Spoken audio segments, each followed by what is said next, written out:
তোমাদেরকে আবারও স্বাগত জানাচ্ছি আমাদের কেমিক্যাল চেঞ্জ অথবা রাসায়নিক পরিবর্তন চ্যাপ্টারের ক্লাসে। তো এটা হচ্ছে রসায়ন প্রথম পত্রের চতুর্থ অধ্যায়। তো এই অধ্যায়টা আজকে আমরা যে টপিকটা নিয়ে কথা বলবো সেটা হচ্ছে খুবই গুরুত্বপূর্ণ একটা বিষয়, সেটা হচ্ছে হেসের সূত্র। তো হেসের সূত্রটাকে ফার্স্ট আমরা একটু জেনে আসি। হেসের সূত্রটা বলা হচ্ছে, দেখো, যদি কোনো রাসায়নিক বিক্রিয়ার আদি ও শেষ অবস্থা স্থির থাকে তবে কোনো রাসায়নিক বিক্রিয়া এক ধাপে ঘটলেও যে তাপের পরিবর্তন ঘটবে একাধিক ধাপে ঘটলেও তাপের পরিবর্তন সমান হবে। এই কথাটার আসলে মানে কি, যদি আমরা বিষয়টা বুঝতে চাই, দেখো এখানে কিছু কথা আছে। সেটা হচ্ছে যদি কোনো রাসায়নিক বিক্রিয়ার আদি ও শেষ অবস্থা স্থির থাকে, এই যে আদি ও শেষ অবস্থা, এই জিনিসটা একটা গুরুত্বপূর্ণ। আর বিক্রিয়াটা এক ধাপে ঘটলেও যে তাপের পরিবর্তন ঘটবে একাধিক ধাপে ঘটলেও সেই একই পরিমাণ তাপের পরিবর্তন হবে। এই কথার মানে হচ্ছে, শোনো, মানে বিষয় হচ্ছে, ধরো আমি কার্বন ডাই অক্সাইড গ্যাস উৎপন্ন করব। তো কার্বন ডাই অক্সাইড গ্যাস কিন্তু আমি ইচ্ছা করলে একটা ধাপেও তৈরি করতে পারি, আবার একাধিক ধাপেও কিন্তু তৈরি করতে পারি। তো এখন এই সূত্রের মাধ্যমে বোঝা যায় যে আমি প্রথমে যদি সরাসরি একটা ধাপে কার্বন ডাই অক্সাইড গ্যাস উৎপন্ন করি সেই ক্ষেত্রে তাপের যে পরিবর্তন হবে, আমি একাধিক ধাপে যদি কার্বন ডাই অক্সাইডের তৈরি করি তাহলে সেক্ষেত্রেও তাপের পরিবর্তনটা সেম হবে। অর্থাৎ প্রথম ক্ষেত্রে এবং দ্বিতীয় ক্ষেত্রে বিক্রিয়ার তাপ অর্থাৎ ডেল্টা এস এর মানটা কিন্তু আমরা সেম পাবো। তো এটাকেই আমরা মূলত বলবো হচ্ছে হেসের সূত্র।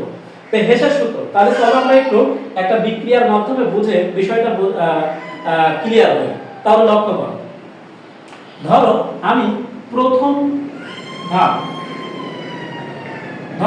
প্রথম ধাপে আমি মাত্র একটা প্রসেসে কার্বন ডাই অক্সাইড গ্যাস উৎপন্ন করব। ধরো এটা হচ্ছে আমাদের কার্বন আর এখানে আমরা অক্সিজেন গ্যাস নিলাম।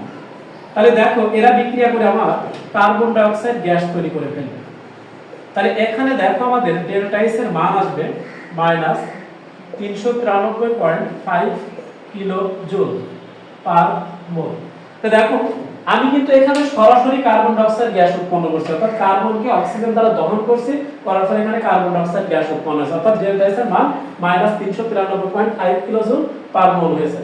এখন ধরো দ্বিতীয় প্রসেস অর্থাৎ দ্বিতীয় ধাপে, ধাপ নাম্বার 2 নাম্বার ধাপে আমি মনে করো কি করলাম, এই বিক্রিয়াটা দুইটা ধাপে ঘটাবো। দুইটা ধাপে মানে কি, ধরো প্রথমে কার্বনকে আমি অল্প পরিমাণ অক্সিজেনের সাথে বিক্রিয়া ঘটালাম। কার্বনকে অল্প পরিমাণ অক্সিজেনের সাথে বিক্রিয়া ঘটানোর কারণে তখন কিন্তু আমরা কার্বন মনোক্সাইড গ্যাস পাবো। এই ক্ষেত্রে ধরো ডেল্টা এস এর মান হলো আমাদের ডেল্টা এস 1 ধরলাম। এই ডেল্টা এস 1 এর মানটা হবে আমাদের 110.5 কিলোজুল। এখন দ্বিতীয় ধাপে আমি এই কার্বন মনোক্সাইডকে আবার অক্সিজেনের সাথে বিক্রিয়া ঘটালাম, ঘটিয়ে এখান থেকে আমরা পাবো কার্বন ডাই অক্সাইড গ্যাস। আর সেই ক্ষেত্রে ডেল্টা এস 2 এর মান হবে 283 কিলো জুল। তাহলে এখন দেখো আমি প্রথম ধাপে কিন্তু সরাসরি, আর এখন আমি কার্বন ডাই অক্সাইড গ্যাস উৎপন্ন করেছিলাম, কিন্তু ধাপ হচ্ছে দুইটা। তাহলে এখন দেখো আমরা যদি টোটাল বিক্রিয়াটা হিসাব করি, দেখো আমরা যদি এখন টোটাল বিক্রিয়াটা হিসাব করি তাহলে এখান থেকে দেখো ঠিক এখান থেকে আমরা carbon plus oxygen is equal to এখান থেকে কিন্তু আমরা কার্বন অক্সাইড গ্যাস পাবো। এখন এখানে টোটাল ডেল্টা এস যদি আমরা বলি তাহলে দেখো ডেল্টা এস 1 প্লাস কিন্তু আমরা বলতে পারি ডেল্টা এস 2। তাহলে এখন দেখো এই টোটাল ডেল্টা এসটা আমরা বলতে পারবো ডেল্টা এস 1 হচ্ছে 110.5 আর ডেল্টা এস 2 টা হচ্ছে আমাদের 283। তাহলে টোটাল যোগ করো, খেয়াল করে দেখবে 393.5 কিলো জুল।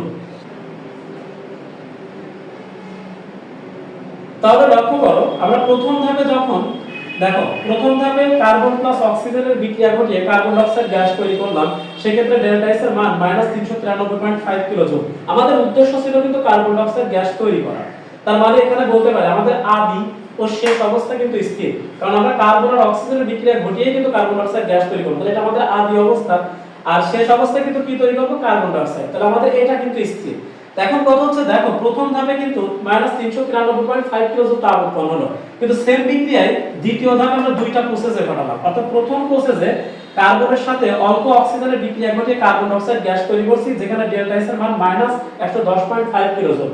দ্বিতীয় ধাপে কার্বন মনোক্সাইডের সাথে আমরা হাফ মোল অক্সিজেনের বিক্রিয়া ঘটিয়ে কার্বন ডাই অক্সাইড গ্যাস তৈরি করছি, সেখানে আমাদের ডেল্টা এস এর মান -283 কিলো জুল।